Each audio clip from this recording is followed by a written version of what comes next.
Qala syekhuna sahibul fadilah al-alimul allama al-syekh Muhammad Bakhit bin Ahmad Mughni matta'ana Allah bihayatihi wa bi'ulumihi wa bi'asrarihi fid din wad dunya wal akhirah.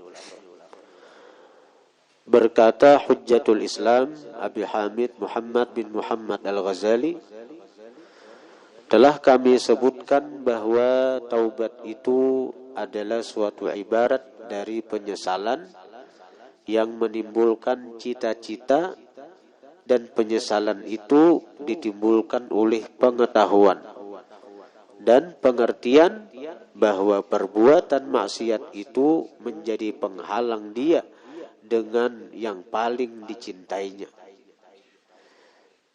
Di sini akan kami jelaskan pengertian yang dimaksud dengan penyesalan, cita-cita, dan pengetahuan yang mendorongnya.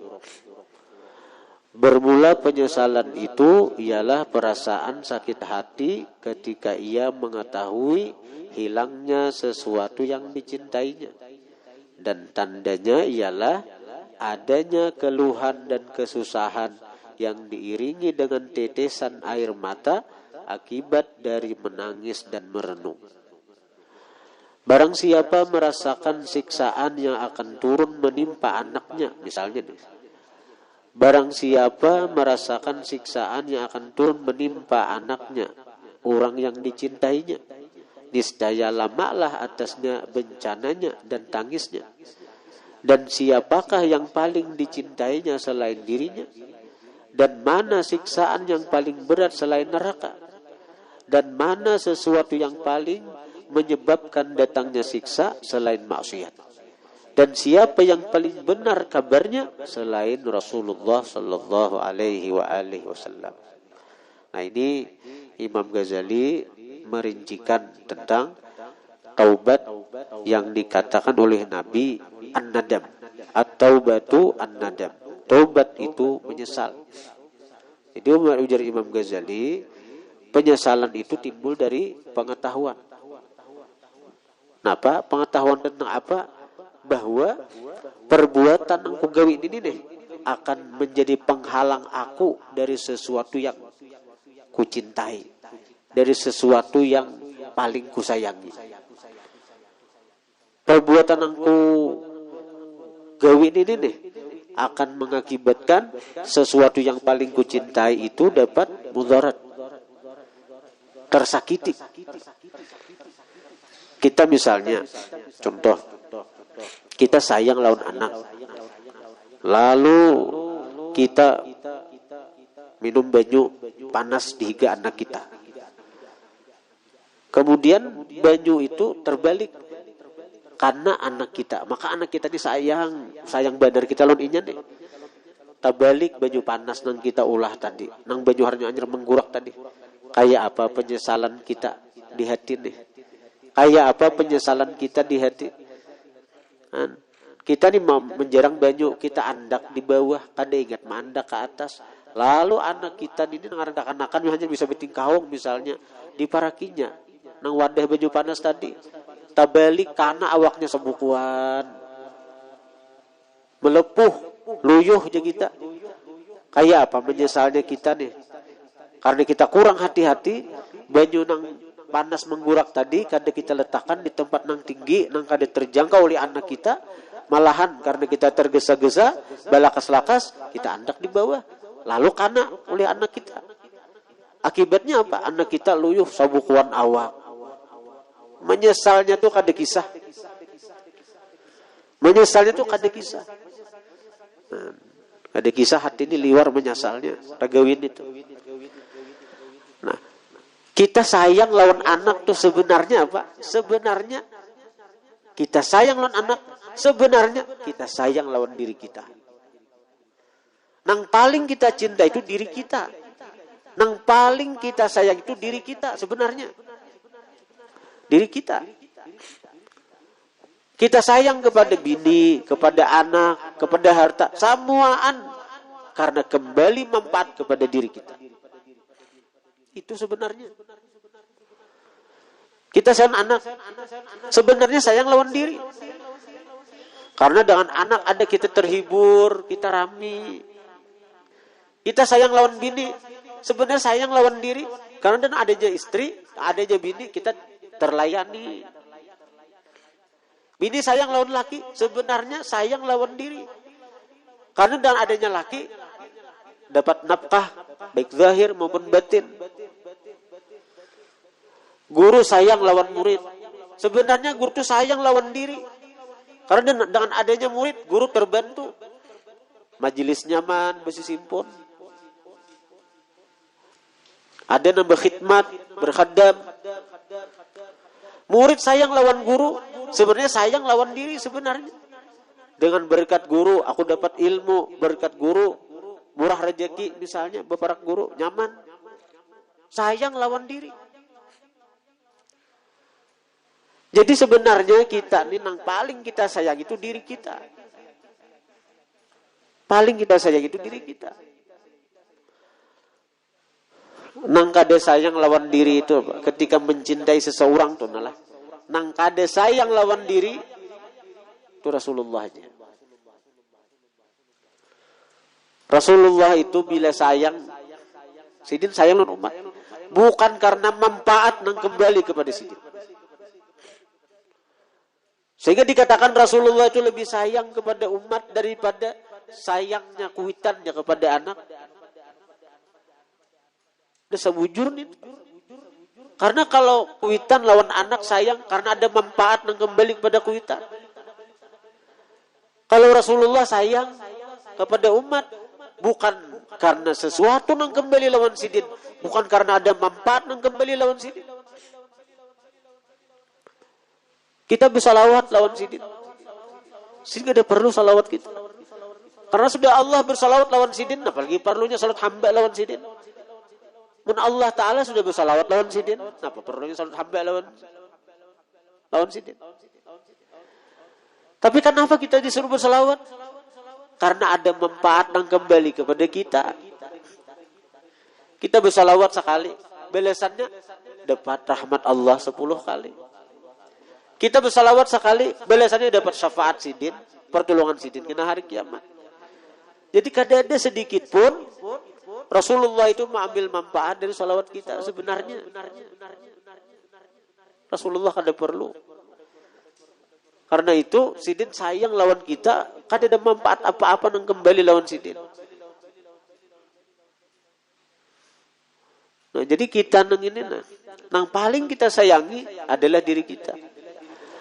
Maka ketika kita melakukan maksiat, maka kita ini menyakiti yang paling kita sayangi, yaitu diri kita. Dengan apa tersakiti? Dengan nerakanya Allah. Bukan hanya nang ujar ulun tadi kisah luyuh karena baju panas, dengan neraka kayaknya. Dan yang menghabarkan ini adalah Rasulullah. Tahu bila kita maksiat, karena dihukum Allah dengan neraka. Bila kita maksiat, karena diri kita disiksa dengan berbagai macam siksa. Nah, dari pengetahuan itu timbullah penyesalan. Sehingga bila menggawi maksiat, tahu. Karena Rasulullah menghabarkan bila menggawi ini cagaran neraka, menggawi nang ini cagaran dimurkai Allah. Lalu tahu itu timbul penyesalan. Nang menyesal itu apa? Menyesal nang bujur itu apa? Di hati timbul azam, cita-cita kada hendak lagi tupang menggawi. Kada hendak lagi tupang mau ulangi.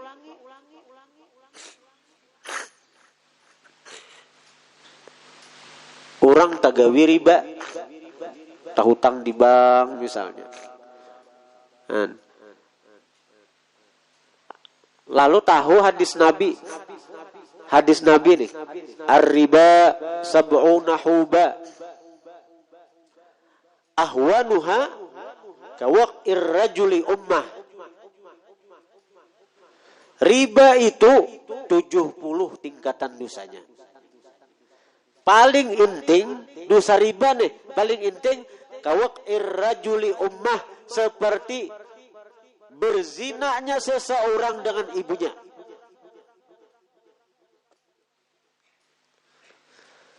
Riba itu bertingkat-tingkat.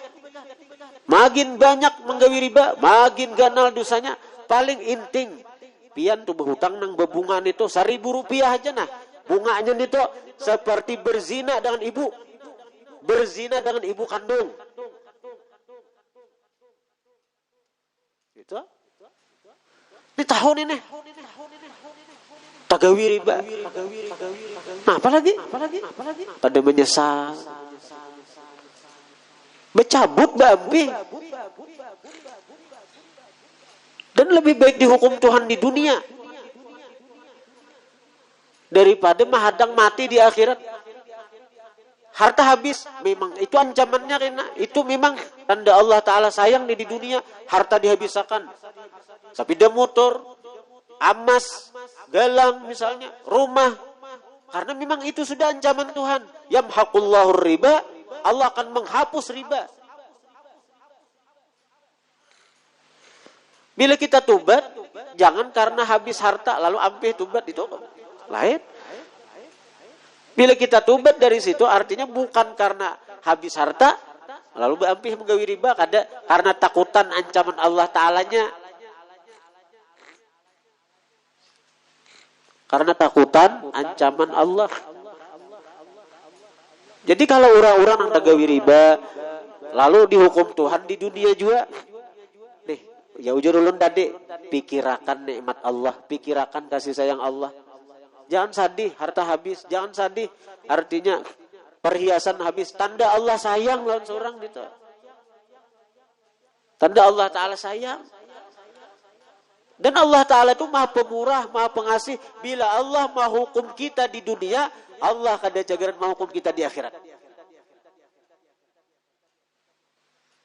Bila Allah Ta'ala nih maha hukum kita di dunia, di akhirat kada jagaran dihukum Allah Ta'ala lagi. Jadi kita mesti berpikir kayak itu. Saya kira hati ini senang, gembira, terus. Seorang juga panang salah. Wani berhutang nang bebungan itu. Habis harta lalu pusang ay. Lalu menyesal kada ridha lawan takdir Tuhan. Ada sabar ujian Tuhan. Ancamannya lebih berat itu lagi. Kenapa ancamannya? Kada diakui Tuhan sebagai hamba.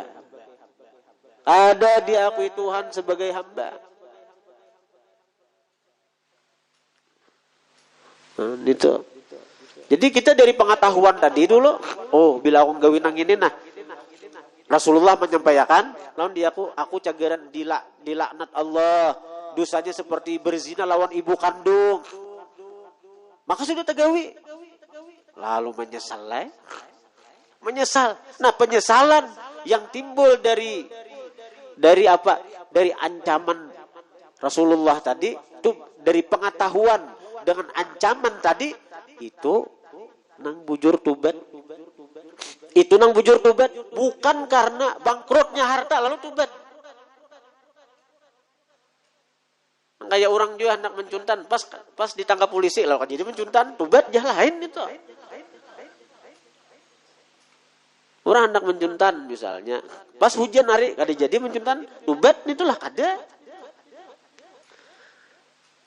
Jadi hati ini menyesal karena apa? Karena dasar pengetahuan tadi. Ini pian tahu nah ancamannya orang menggawi nang riba itu. Ini contohnya aja bang, ini contoh. Lalu dari pengetahuan tadi bahwa ancaman riba itu seperti berzina dengan ibu kandung. Nah, tahu pian ini tagawi, lalu pian ingat itu. Nah, pengetahuan itu nah, ilmu itu nah membuahkan penyesalan. Nah, ini nang tubat, nang dimaksud tubat itu. Dari penyesalan itu apa? Timbul azam, cita-cita kada hendak lagi maulangi. Nah, perkara di kemudian hari kita tagawi pulang misalnya kada ingat lagi misalnya, itu kada membatalkan lawan tubat nang kita gawi hari ini. Ya nang penting ujar ulun juaran cak. Waktu nang sebenarnya tuh di mana kita berada. Saat ini kita di majelis. Saat ini kita di tempat kebaikan. saat ini kita di rumah Allah. Inilah waktu kita yang sebenarnya. Kita gunakan sebaik-baiknya untuk bertaubat, minta ampun kepada Allah. Karena barangkali inilah umur kita yang terakhir. Barangkali inilah akhir kehidupan kita. Barangkali inilah napas terakhir kita yang kita hirup di dunia. Perkara sesudah keluar dari majelis, kita serahkan ke Allah kehidupan kita. Perkara malam hari ini, wallahu alam. Besok, wallahu alam. Karena itu, bujur-bujur kita bertaubat, minta ampun lawan Allah. Dan kadada manusia ini nang kada berdosa tuh kalau lain pada nabi dan rasul aja. Bila tagawi dosa tuh. Ini diberi kesempatan Allah Ta'ala hidup nih. Selama roh belum sampai ke tenggorokan, Allah terima tobat kita. Allah ampuni dosa kita bila kita hakun tobat. Bila kita hakun tobat. Jadi jangan ada kata terlambat, kedadan itu. Kada bisa terlambat. Kayak apa aja dosa kita, bila kita tobat lawan Allah, pasti Allah mengampuni. Ya bena Adam, lau balagat dzunubuka ananas sama. Wahai manusia aja Tuhan, seandainya sampai dosamu ke atas langit, sampai ke awan yang di langit sana, tsumma astaghfartani, kemudian dika minta ampun lawan aku, la ghafartu lak, pasti aku ampuni. Wala ubali, aku kada peduli kayak apa aja banyaknya dosa ikam tu. Ini Tuhan bersuara. Ya bena Adam, wahai manusia aja Tuhan. Lau balagat dzunubuka ananas sama, tsumma astaghfartani, la ghafartu lak wala ubali. Aku kada peduli aja Tuhan, ku ampuni kan.